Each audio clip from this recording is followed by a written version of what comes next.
Hey everyone, welcome back for another deep dive with us. It's a pleasure. Today we're going back to 1971, Oh, wow. Okay. to one of the most pivotal and tragic moments in American history, Yeah. the Attica prison riot. A dark chapter for sure. Absolutely. We're going to try and unpack what happened, why it happened, and what it means for us today. Lots to cover. Yeah, we've got a ton of sources here, firsthand accounts, historical analyses, reports, investigations. It's like you've done your homework. Had to for this one. So to set the stage, Attica Correctional Facility, overcrowded, inhumane conditions. A powder keg waiting to explode. Exactly. And that's what makes it so fascinating and disturbing. This wasn't just a spontaneous outburst. It was years of systemic issues building up. Broken promises, simmering resentments, a sense that the system itself was rigged against them. Right. And what really struck me was that before things went haywire, the inmates actually tried to resolve things peacefully. Tell me more. They sent this detailed letter of grievances to Russell Oswald, the New York Corrections Commissioner at the time. That letter is a crucial piece of the puzzle.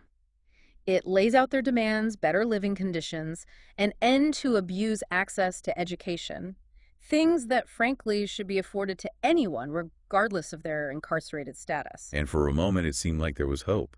Oswald agreed to meet with inmate representatives.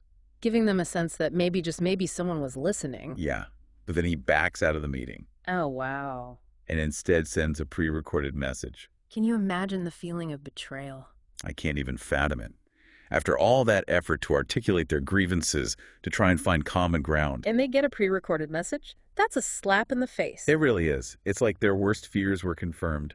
The system wasn't interested in listening. And that broken promise is a turning point. It's a catalyst for the anger and desperation that was already simmering beneath the surface. Right. And then you throw this incident with Leroy Dewar into the mix. Leroy Dewar. Remind me. He got into an altercation with a guard Okay. and was taken away. Oh, I see where this is going. And of course, rumors of brutality within Attica were rampant. So the inmates feared the worst. They're thinking he's going to be subjected to some sort of brutal punishment. Exactly. And this incident just taps into their collective trauma, their deep-seated distrust of the authorities. The tension in the prison must have been palpable. Oh, absolutely. Uh, And then September 9th, 1971, it all boils over.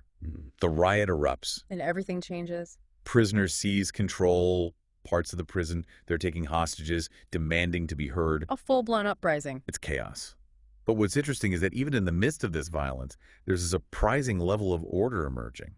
What do you mean? The inmates, they elect representatives. They create a security force to protect the hostages. Trying to maintain some semblance of control? Yeah.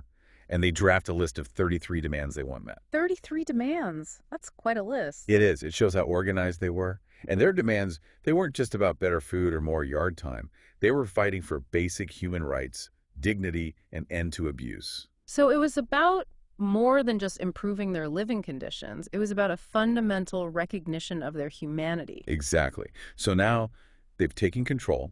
They presented their demands. All eyes are on Oswald. So what does he do? Well, he's walking a tightrope. He agrees to some of the less controversial demands, like improving food quality, access to medical care. Trying to appease them without ceding too much ground. Right. But he draws a hard line on others, particularly amnesty for the riot itself, and removing Attica's superintendent, Those were non-starters for him. Why? because those demands challenge the very authority of the state. I see. If he grants amnesty, he's admitting wrongdoing, acknowledging that the system itself was culpable. Exactly. And removing the superintendent would be a huge symbolic victory for the inmates. And potentially embolden other prisoners across the country. Right. So the stage is set. We've got this incredibly tense standoff. Negotiations are happening, but there's this underlying current of distrust and fear. A ticking time bomb. And then a tragic turning point shifts the entire dynamic. What? Corrections officer William Quinn. He was injured early on in the riot. Okay. And despite the inmates' efforts to provide medical care, he dies. Oh, man. And that changes everything. Fear and suspicion escalate on both sides. The stakes just got infinitely higher. Absolutely. Now the authorities, they're grieving the loss of one of their own, and they're less inclined to negotiate. And the inmates, they're fearing retribution for Quinn's death. Right. And all of this is playing out against a backdrop of intense media scrutiny. The whole nation is watching, waiting to see what happens next. The pressure is immense. So where do we go from here? Well, that's where things get really complicated and tragic. And we'll dive into that in the next part of our deep dive. Can't wait to hear more. Stay tuned. I will. And then September 13th, 4 days into the riot. the order is given. State troopers storm the prison. Oh, man. It's a bloodbath. Absolutely. Tear gas gunfire. Yeah. A desperate scramble for survival. Our sources describe it as absolute chaos. And the troopers. Many of them were armed with shotguns, firing indiscriminately into the crowd. Just a tragic loss of life.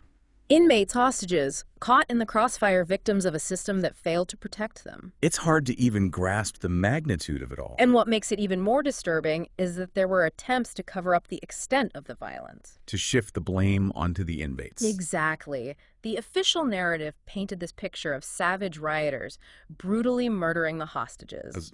As we know now, the truth was far more complicated. Much more. And it took years for the full story to emerge. For the families of those killed to get some semblance of justice. Years of investigations, lawsuits, slowly but surely the layers of deception started to unravel. And what did they find?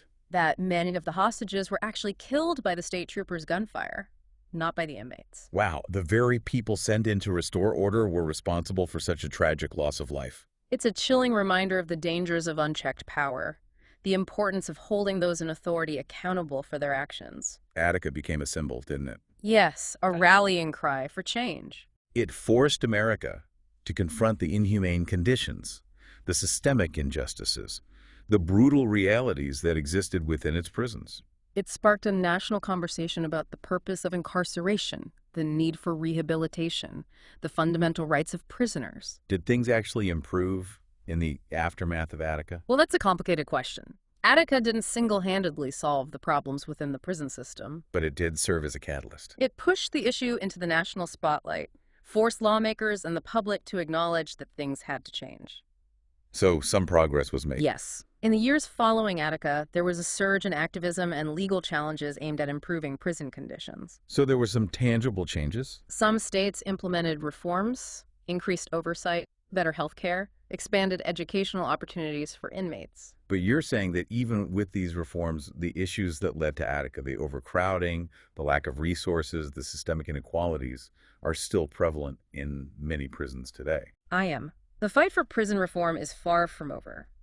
The Attica uprising exposed a deeply flawed system, and while progress has been made, we still have a long way to go before we can truly say that we've learned from the mistakes of the past. It's almost like we're doomed to repeat them. Well, I wouldn't say doomed, but it's a constant struggle, and that's why it's so important to keep the memory of Attica alive. To continue to learn from that tragic event. Exactly, to use it as a reminder of the urgent need for continued reform. We can't let those who died at Attica be forgotten. Absolutely, and we can't allow the injustices that led to that uprising to persist. You know, one of the things that really struck me in our research was the role that individual corrections officers played during the riot. Ah, yes. It's easy to get caught up in the big picture, but it's important to remember that Attica was also a human drama, a collection of individual stories of courage, compassion, and unfortunately tragedy. And one story that really resonated with me was that of corrections officer Mike Smith. The hostage you mentioned earlier. Yes. His account of the riot provides such a unique perspective. It challenges that simple us versus them narrative that often gets applied to events like this. He talks about the fear, the uncertainty, but also the moments of human connection he experienced with some of the inmates. There's that one part where he describes how some of the inmates shielded him from harm when the troopers stormed the prison. Risking their own lives to protect him, even though he was technically their captor. Incredible. It speaks volumes about the complexity of human nature. That even in the midst of such chaos and violence, there can be moments of empathy and compassion. And it reminds us that even within a system as flawed as the prison system, there are individuals who are trying to do the right thing. To treat those in their care with dignity and respect. It's a powerful message. But Mike Smith's story also highlights the lasting trauma that events like Attica can inflict. The scars, both physical and emotional. He carried the weight of that experience with him for the rest of his life. It's a reminder that the impact of trauma can be long-lasting and far-reaching.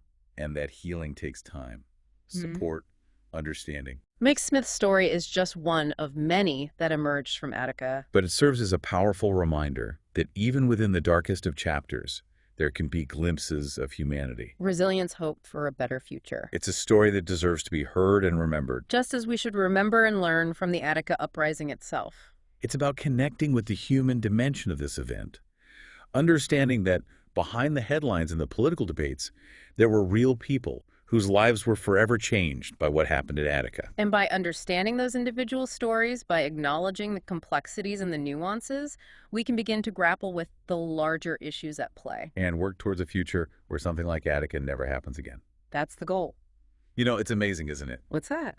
How this one event, the Attica prison riot, it just keeps coming up. It's true. It's been decades, and it still has this power to shock and disturb. Why is that? What makes it so enduring? I think it's a few things.